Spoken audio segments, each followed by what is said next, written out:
Guys, good morning. So meron tayo ditong gagawing change oil for PMS na naman to. So bago pa lang, 1 year pa lang, Mitsubishi Mirage. So ito, dinidri na natin yung langis. Ayan, tumutulo pa siya sa ngayon. Tapos ito yung oil filter niya. Ganun na ganun talaga ang sistema ni Mirage. Ito, niluwagan na natin to kaya napipihit na natin ang kamay. So napakaskip talaga ng oil filter ni Mitsubishi Mirage, mga kaibigan. Makikita nyo pagka binigla nyo to, talagang matatagasan ng kamay nyo nito. Ayan o, lalo na pag malakas yung biglaan yung tanggal ng oil filter. So okay, hanginan muna natin para talagang malinis. Tapos yun nga pala mga boss, ipapakita ko sa inyo yung gagamitin nating oil para kay Mirage. So ito yung gagamitin nating langis mga boss. Ayan, HX5 15W40 pang 5,000 kilometers, tsaka 6 na buwan kung saan sa dalawang mauna. Tapos syempre papalit tayo ng air cleaner, cabin filter, tsaka tatap up tayo ng coolant. Okay, tapos yung langis syempre yun nga for special. Tapos oil filter. So ito, papakita ko sa inyo, brake pad, makapal pa. Tapos itong shock absorber sa likod. Ito talagang sariwang-sariwa kasi 1 year pa lang siya. Tapos syempre ito yung transmission niya. Pag nagpapalit tayo nito mga bossing, mga kaibigan, 40,000 kilometers hanggang 60, pinakasagad mo na yun. Talagang gamit na yun na niya. ATF, transmission fluid. Okay, so yun lang, 40 to 50,000 kilometers pwede nyo nang palitan. So ito mga kaibigan, yung peak na brand ng oil filter or Mitsubishi brand, na ubusan tayo, kaya ang gamit natin ngayon Aisin. So wala na tayong stock, bumili na lang tayo sa labas. Kaya talagang taghirap na yun ang stock ng oil filter. Yan, lalagay na natin siya. So yun, shoutout nga pala sa mga customer natin, mga taga Lancaster, kasi yun naman talagang karamihan taga Big Point, Kawit Division, tapos Bereneo Subdivision, Grand Centennial Subdivision. So yan, shoutout sa inyo mga boss. So yun yung ating karamihan natin mga customer, mga taga dyan.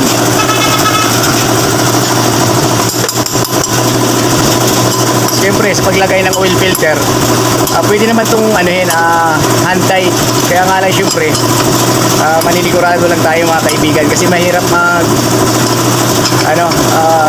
baka sakali baka tumagas, diba?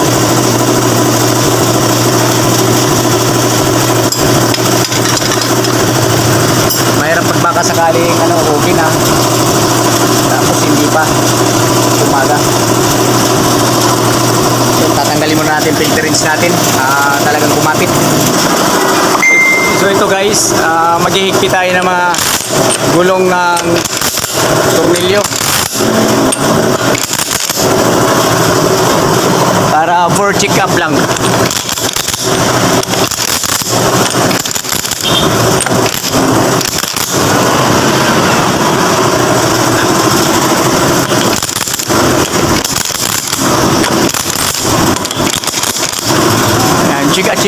Check up lang tayo, nabubulol na tayo. Kasi palit tayo mga boss, kasi meron tayong pinagdadaanan pang hindi ka nais-nais na So ayan mga boss, Mitsubishi Mirage, 1 year pa lang. So okay na, ayos na, hindi na natulog. Balik na natin ang drain plug nya. So si sir pala yung may-ari nito, nagbi-video din siya, kaya na-subscribe natin siya.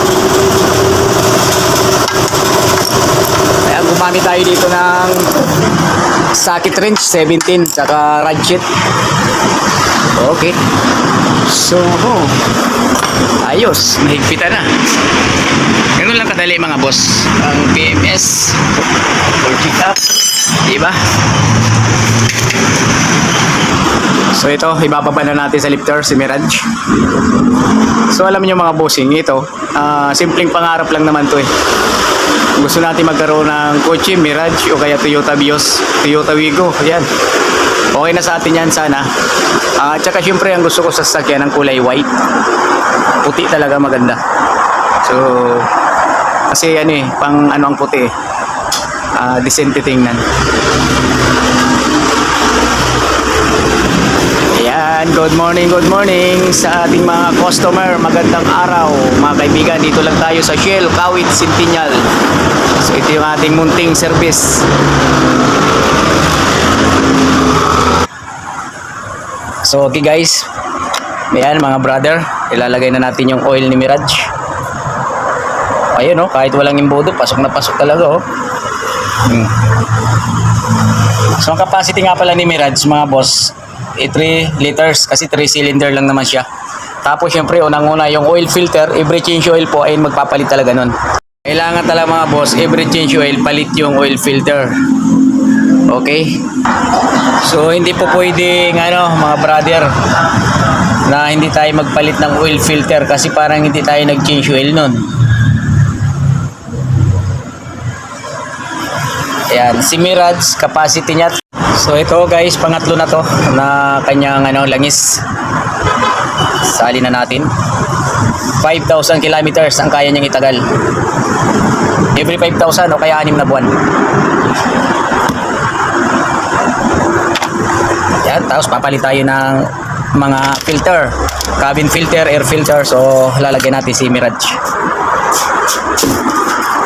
So ito guys yung cabin filter niya, Mitsubishi brand. Yan, kakabit natin to. So syempre ganun pa rin naman si Mirage. Dito talaga yung pangkaraniwang cabin filter. Ayan, tinanggal na natin ang luma. So ito mga kaibigan yung bagong cabin filter, napakaputi. Ayan, replacement lang siya pero Mitsubishi brand. Okay din na yan. Wala namang problema yan Okay, ganun lang kadali. Mayroon lang takip. Di-clip lang siya. Box niya. Ayan. Ayos. Okay. So si Mirage nga pala yan Matic. So ito yung loob niya. Cambio, di ba? Cambio. Handbrake. Di ba? Panalo. So ito yung air cleaner niya. Bago na rin mga boss. Lalagay na natin. Ayan Wow, diba? Yan, dalawang clip lang yan, napakasimple lang. Okay. Tapos tatapap tayo ng engine coolant kasi kulang na rin yan. Ayan Yan, kulay blue. Yan guys, lalagyan na natin siya. Engine coolant. So ito, pag nagpalit tayo nito mga boss, ano rin to, 40 to 50,000 kilometers kasi nilulumot yung loob niyan. Yan, sinuburahan natin ng konti para hindi na siya magdagdag. So hindi naman yan delikado magsusobra. Kulay blue si Mirage Mitsubishi. So start na natin mga boss. Ayan guys, paanda rin na natin. Tapos na natin na change oil. So ayan si sir. Ayan, so magiging suki na natin to dito si boss. Sir, ang pangalan nyo sir? Ano natin to sa Okay. Ayan, subscribe natin si sir sa kanyang channel. Yun one click.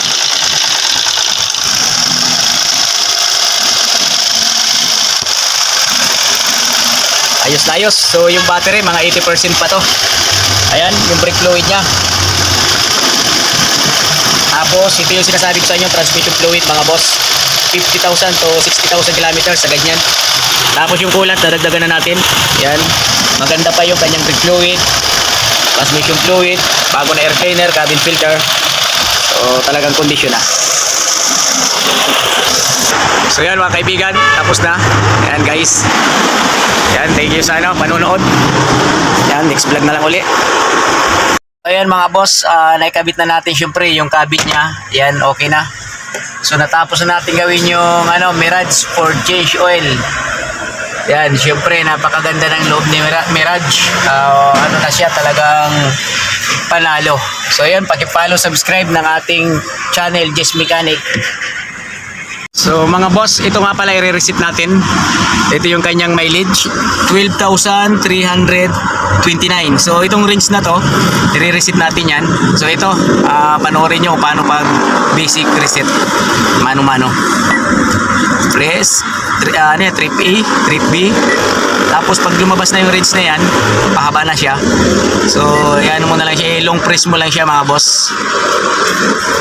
Pag nag-blink na siya, bitawan mo lang. Yan, clear. So pindot lang. Babalik na yung kanyang yan, pag lumabas yung range na yan, long press ulit. Clear. So pindot lang. Okay na. 12,329. So start natin.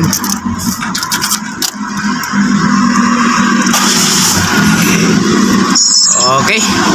Napaka basic lang mag-reset. Thank you.